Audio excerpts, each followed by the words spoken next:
Welcome back. Today we're looking at something a little bit different. This is Crafty Little Rye. I'll show you a little close-up of the label, if it'll focus. There we go. So this is Oxford whiskey. So it's made at the Oxford Artisan Distillery. So it's posh whiskey, made by posh people, for posh people. And you might expect whiskey made at a distillery in or near Oxford to be made in a trendy wine bar looking kind of building overlooking the city, but it's actually not the case. Oxford Artisan Distillery is in a really nice looking little converted barn outside the city. So this whiskey that I've got here, it is a rye whiskey, and as you saw from the label, it's made with heritage grains. And I think this one, there's been a few of these, they do bigger bottles than this. This is only a 200, and I think this one was kind of a limited edition run for their own shop. And I didn't get this from their shop because I didn't actually get around to visiting the Oxford Artisan Distillery. I picked it up in the area though when I was on my travels, and I'll be honest, when I bought this I didn't initially intend to review it. I bought it as more of a little bit of a curiosity purchase, and I thought it would be something nice to drink in the hotel room in the evening whilst taking a little bit of time to unwind. But on trying this, I was pleasantly surprised. I think this is actually really good stuff, so I had to do a little video on it. So details from the label on this one. This stuff, some of the other expressions are bottled at a higher strength, but this one is bottled at 45.2% ABV. This is batch 6, and we're told that it's from the 2017 harvest. So this may be up to 6 years old, but all we really know for sure is that it's at least 3. So this is batch 6. It also says that it's cask number 271, so it kind of leads you to believe that this may be single cask. Sadly, it doesn't guarantee that this is natural colour or non-chill filtered on the label, which is always a shame when they don't give us that guarantee. Whether it is or not, it needs to be on the label. But, and I don't know if you'll be able to see this clearly, because that looks pretty dark from what I can see on my monitor, but there's actually bits in it. So I think any argument as to whether this is, and you can see I paid £25 for this small bottle, but you always pay a little bit of premium for the small bottles. But what I was saying, any argument as to whether this is natural colour and non-chill filtered, I think is a little bit academic, because, and you might be able to see it if I shake it, right at the bottom perhaps, there's actually what looks to me like barrel char in there. So a very, very lightly filtered product. As with a few of the new English distilleries now, because they're not governed by the Scotch Whisky Regulations 2009 like everyone in Scotland is, they are taking that opportunity to go a little bit left field. And if you do a little bit of research into the Oxford Artisan Distillery, you'll see that they have a little bit of an odd setup with these two slightly odd looking pot stills, which are supposedly made to their own specification, and a pair of column stills. But anyway, let's get some in the glass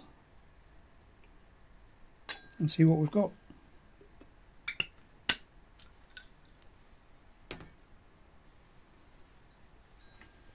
So very, very dark colour there, which probably leads us to believe that this has seen some very active oak.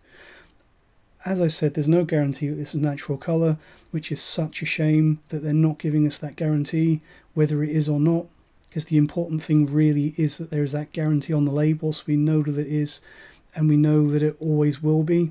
But I do believe that this probably is natural colour, and I think that from that colour, I would guess that it's seen some very active oak, and probably something else as well, which isn't mentioned. There's no mention of what casks is seen on the label, but we'll get to that.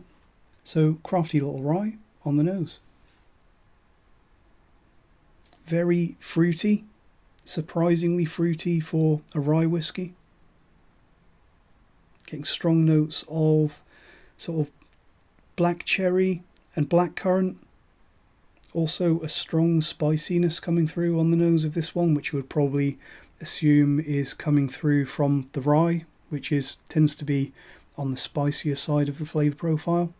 as well as probably some of that active oak. So spicy, grassy, strong black pepper, but very, very fruity. Surprisingly fruity for a rye whiskey. It's not what I expected at all. Quite a strong black grape note on the nose. Let's see how it tastes.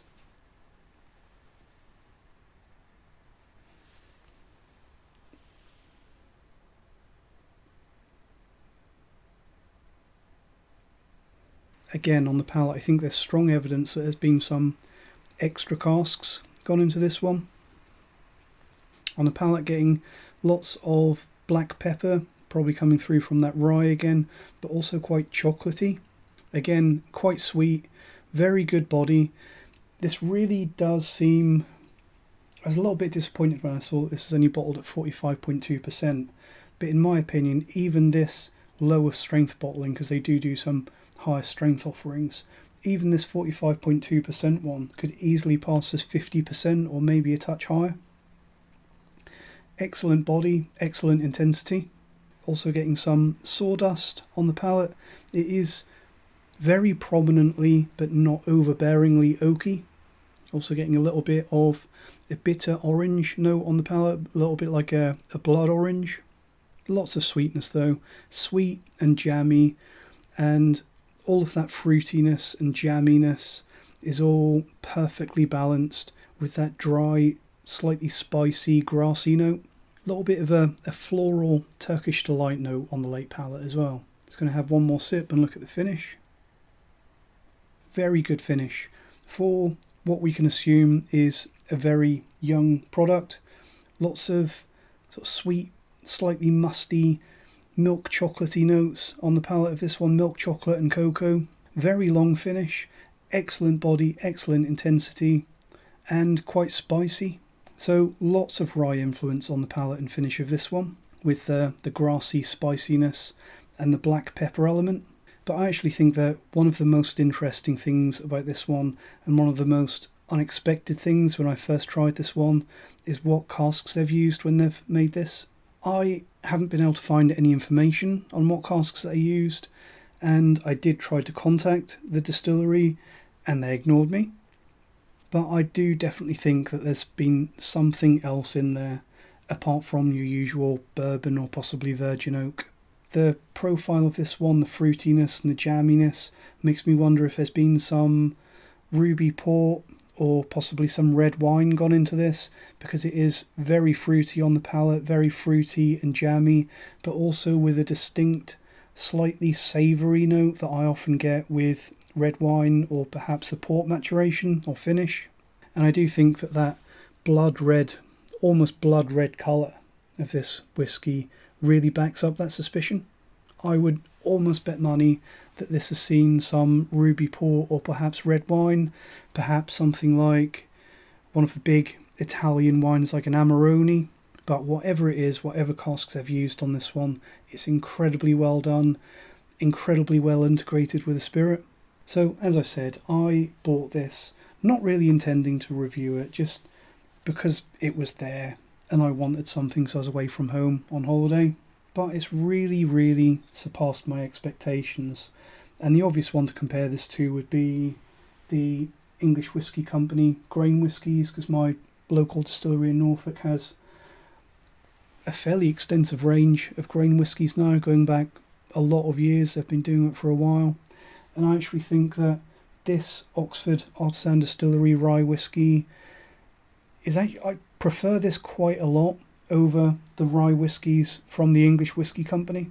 That's not to say that I prefer this to all of the Norfolk grain whiskies, but I do think that the rye whiskies from the English Whisky Company, they are perhaps not the best examples of Norfolk grain whiskey. And I do think that this one is much, much better, and it really does the rye whiskey style much more justice. I think this is very mature for such a young product. It's beautifully balanced. The cask management in this one, it really reminds me of the Isle of Raasay, how we're seeing this more and more from these new distilleries now, that they're releasing young products and it's not just a case of, sorry, it's not ready yet, but here, try this. And it's kind of You can tell it's a work in progress, that it's not finished, but they've let you have some anyway. But we're seeing more and more with these new distilleries now that they're making young whiskey, which is actually good. You can tell that they've put some thought into how they can make whiskey which is 3-4 years old and still make the profile work, and they've absolutely done that with this one. And as I said before, despite only being 45.2%, I think this could easily pass for 48, 50, maybe 52%, because it's got some excellent power and intensity behind it. Very mature, very balanced, and I'm very pleased to say that it's not all about the cask or all about the rye. I think this is another highly recommended new product from a relatively unheard of new English distillery. My only potential regret is that I didn't buy a bigger bottle, because this one is not going to last me too long. So thanks for watching. I hope you have enjoyed this video. Let me know what you think of the Oxford Artisan Distillery, if you've had any of their rye whiskies or any of their other whiskey, because I was really pleasantly surprised by this one. Thanks for watching, and cheers.